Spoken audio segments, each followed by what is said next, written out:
Rurales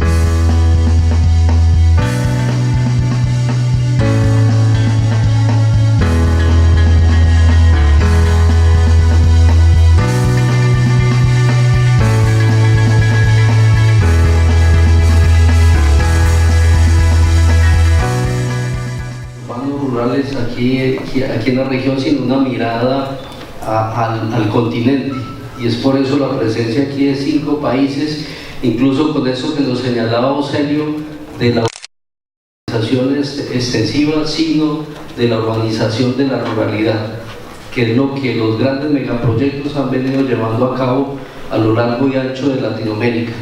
Y entonces en ese sentido yo como afectado por Represas de Colombia voy a ir contando mi experiencia, admitiendo la poca información que hay sobre Bolivia o que yo he podido investigar sobre Bolivia, pues voy a presentar algunos datos con la posibilidad de equivocarme. Entonces, los efectos de las actividades extractivas sobre el campo y la ciudad es algo que es el objeto de esta pequeña intervención. Esa foto es la hidroeléctrica de Hidroituango en el norte de Antioquia, y de aquí voy a señalar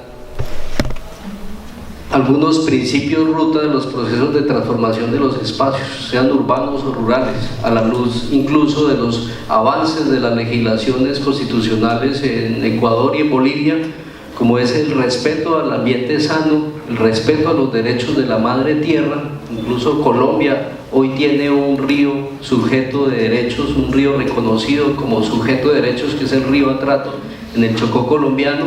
Los estados sociales de derecho, porque muchas veces estamos aquí en la discusión de que los derechos de las mayorías priman sobre las minorías, pero violentando o olvidando que somos estados sociales de derecho, muchos de los países de Latinoamérica. Y el cuarto, la prioridad de la producción de bienes y servicios, es decir, a nivel latinoamericano, por lo menos también en el caso colombiano, hay una legislación que demanda la prioridad desde los años 70 de el agua, cómo debía usarse o legislarse: primero, consumo humano; segundo, animales, flora, fauna; y tercero, los procesos productivos asociados a la generación de energía. Es decir, hoy tenemos discusiones que a la luz de hace 30 años no deberían darse, a la luz de tomar decisiones sobre megaproyectos que van a impactar irreversiblemente los ciclos de reproducción del agua en la ruralidad, de los cuales dependen los grandes centros poblados, llámense ciudades o pueblos medianamente, o pueblos en los diversos países de Latinoamérica. Entonces, sobre esos 4 principios es que voy a proponer algunas disertaciones.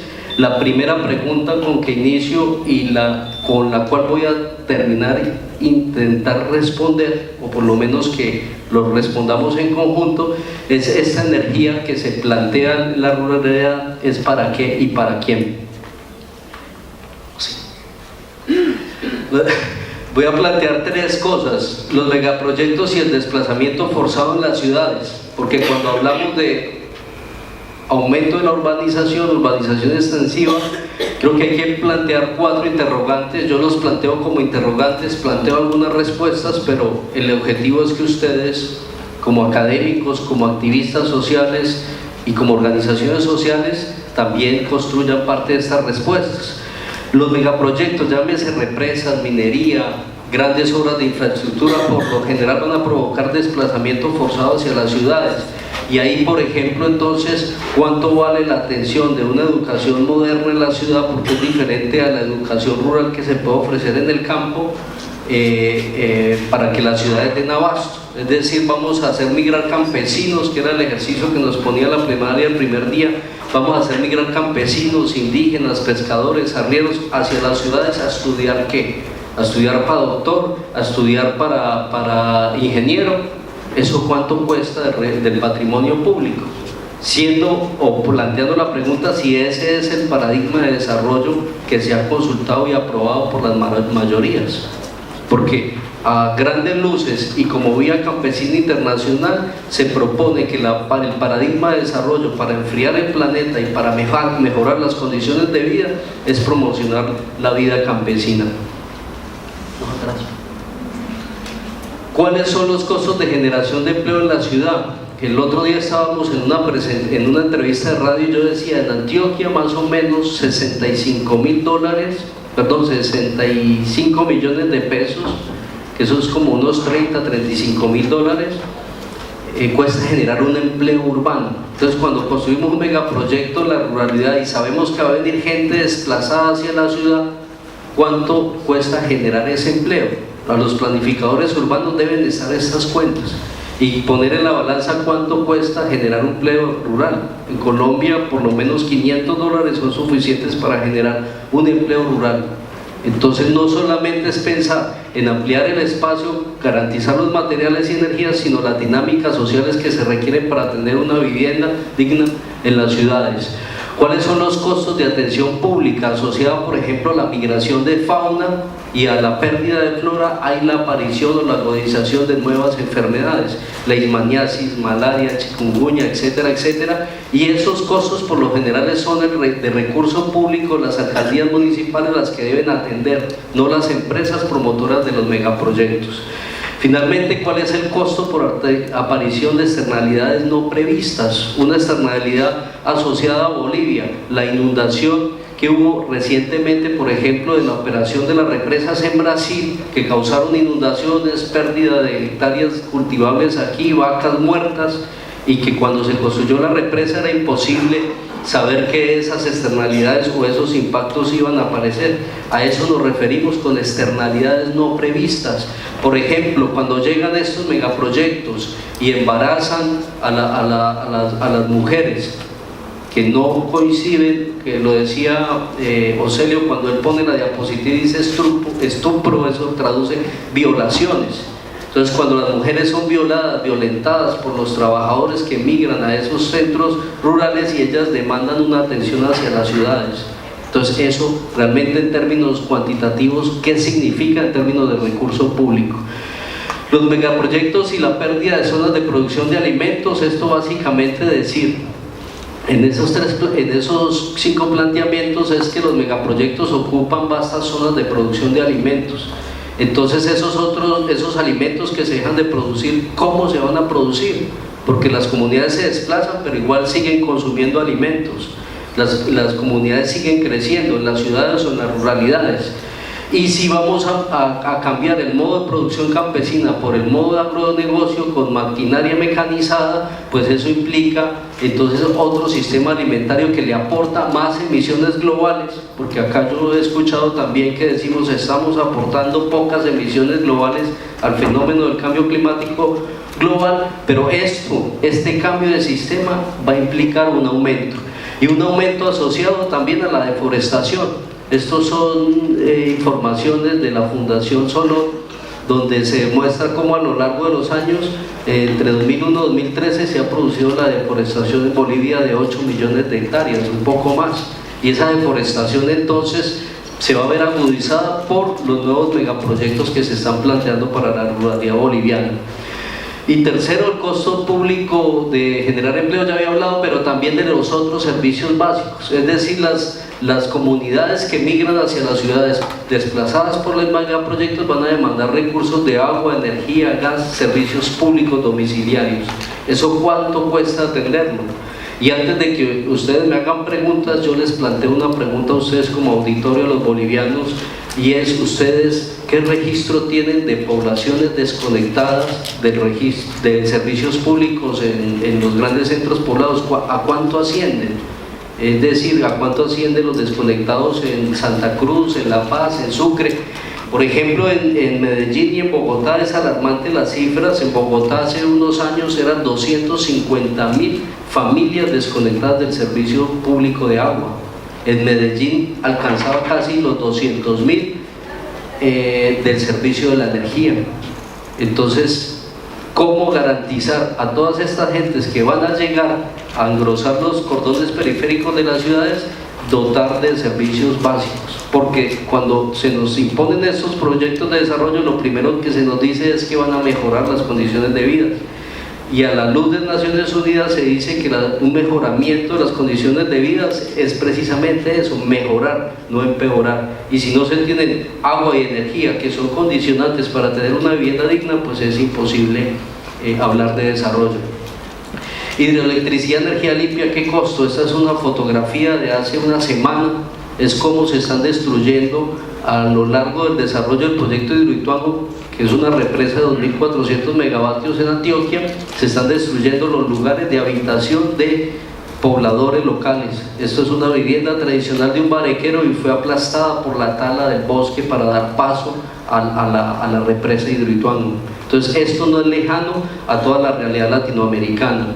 11% dice que es la capacidad de generación aquí asociada a represas en Bolivia. Hay más proyectos de generación. Estos son los proyectos de generación de Bolivia al horizonte de 10-15 años.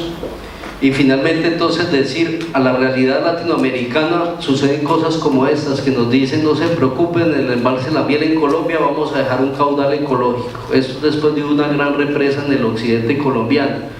Esta es la pesca que se tiene en los ríos actualmente en el embalse La Salvajina, también en Colombia. Y estos impactos, digamos, son generalizados a nivel global, contribuyen al cambio. Una muestra de por qué lo hacen, esa fotografía. Es de esto ya hablé. Vamos adelante. La violación de derechos humanos. Aquí yo voy a dejar estas diapositivas, el que las quiera consultar. Sistemáticamente en el mundo y en la región, cuando se construye una represa, se violan sistemáticamente 16 derechos humanos. Entonces, a la luz de la plurinacionalidad aquí de Bolivia y a la luz de los derechos de la madre tierra, hay que ver a la hora de tomar una decisión sobre un megaproyecto, pasar la radiografía, cómo se garantiza que ninguno de estos derechos es violado: a la participación, libertad de expresión, condiciones de vida, vivienda dedicada, etcétera, etcétera. No los voy a leer, quedan en estas diapositivas. Es un trabajo del Consejo por la Defensa de los Derechos de la Persona Humana de Brasil, que intenta volverse proyecto de ley. Y finalmente, entonces, en el tiempo que me queda, hablar sobre la integración regional. 2 minutos. Integración regional no es algo nuevo. Comunidad andina, los acuerdos que la comunidad andina hace con la Unión Europea, la LADI, el Mercosur. Lo que quiero señalar aquí es que la integración regional está desde hace mucho tiempo. Bolivia ha avanzado con acuerdos bilaterales de comercio con México, Chile, Mercosur, Cuba y Venezuela, y además se tienen los mecanismos de cooperación para el comercio preferencial con Estados Unidos, Europa, Japón y Canadá. En conclusión, decir que estos procesos de integración regional van caminando. Lo que los unía en algún momento era, a nivel latinoamericano, la IRSA, que luego adopta los proyectos del COSIPLAN, y el Plan Puebla-Panamá, que luego terminó por llamarse Proyecto Mesoamérica. Es decir, es un plan de integración de infraestructura a nivel regional. Este es el mapa de la IRSA, en eso no me voy a demorar, solamente decir que Bolivia... Quiero señalar esto: los sofismas de la integración. 3 diapositivas. Los procesos de integración responden a la necesidad de establecer acuerdos comerciales, ampliación de mercados, intercambio de mercancías. Es decir, aquí se dice un mejoramiento de la calidad de vida a partir del comercio. Sin embargo, hay otros puntos de integración a los cuales Bolivia le aportó mucho en su momento, y era entender la integración como la complementariedad, no para la competitividad. Una integración de los pueblos, y para los pueblos con pleno respeto de los derechos de la madre tierra y de las culturas tradicionales.